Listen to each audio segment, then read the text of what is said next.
مسیح یسوع کے عظیم و جلیل نام میں آپ کی سلامتی ہو۔ میرا نام پادری پروفیسر ٹونی ولیم ہے۔ کتاب مقدس میں جب لفظ غزہ ہم سرچ کرتے ہیں تو پتہ چلتا ہے کہ یہ پرانے عہد نامے میں 21 مرتبہ استعمال ہوا۔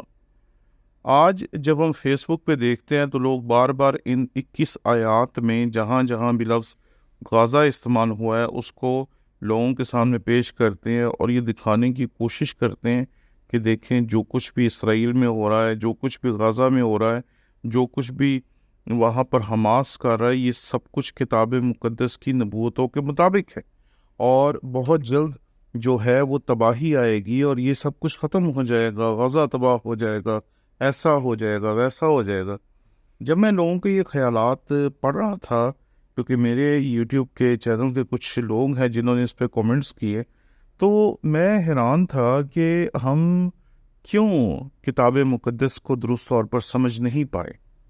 اس سلسلے میں 5 باتیں ہیں جو بنی اسرائیل کے بارے میں آپ کو بتانا چاہتا ہوں، جو آپ کو ہمیشہ ذہن میں رکھنی چاہیے، کیونکہ وہ 5 باتیں آپ کے ذہن میں بالکل واضح ہوں گی تو پھر آپ مستقبل میں کسی بھی قسم کی پریشانی، کسی بھی قسم کی جو ٹینشن ہے اس کا شکار نہیں ہوں گے، کیونکہ آپ کو پتہ ہوگا کہ یہ 5 باتیں جو ہیں وہ کتاب مقدس کے مطابق ہونی ہیں یا ہوئی ہیں یا ہوں گی۔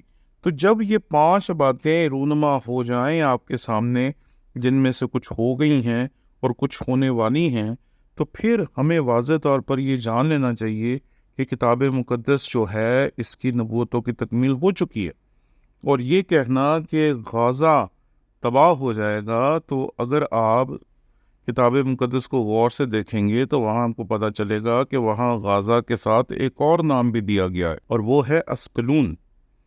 آپ نے اگر ان دنوں میں خبریں سنی ہوں گی تو آپ کو بار بار اس علاقے کا نام سنائی دیا گیا ہوگا، کیونکہ یہ علاقہ ان علاقوں میں سے ہیں جس علاقے کے اوپر حملہ کیا گیا، جس علاقے میں سب سے زیادہ تباہی ہوئی۔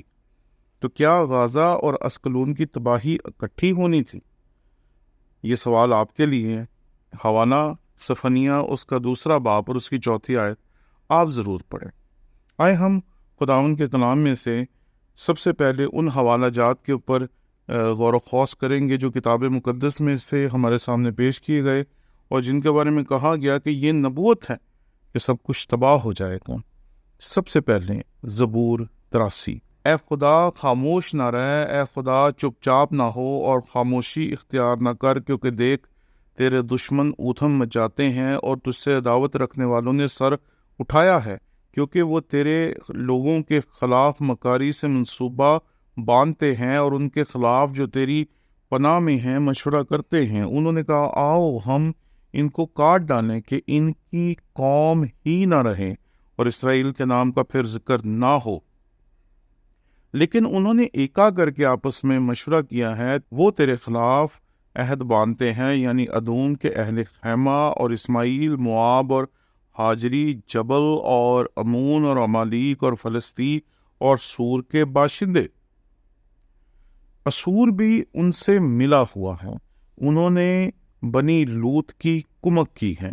تو ان سے ایسا کر جیسا مدیان سے اور جیسا وادی کیسون میں سیسر اور یابین سے کیا تھا، جو عین دور میں ہلاک ہوئے۔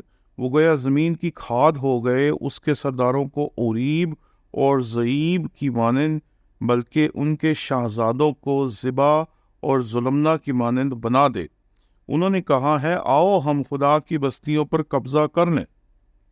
اے میرے خدا ان کو بگولے کی گرد کی مانند بنا دے، اور جیسے ہوا کے آگے ڈنٹھل اس آگ کی طرح جو جنگل کو جلا دیتی ہے، اس شعلہ کی طرح جو پہاڑوں میں آگ لگا دیتی ہے، تو اسی طرح اپنی آندھی سے ان کا پیچھا کر اور اپنے طوفان سے ان کو پریشان کر دے۔ اے خداوند ان کے چہروں پر رسوائی طاری کر، تاکہ وہ تیرے نام کے طالب ہوں۔ وہ ہمیشہ شرمندہ اور پریشان رہیں، بلکہ وہ رسوا ہو کر تاکہ وہ جان لیں کہ تو ہی جس کا نام یہوہ ہے تمام زمین پر بلند ہے۔ خداوند کے کلام کے پڑھے سنے جانے پر اس کی برکت ہو۔ دیکھیں جی، جو نبوتی ادب ہوتا ہے اس کا آغاز اکثر و بیشتر، یعنی کہ زیادہ تر موقعوں پر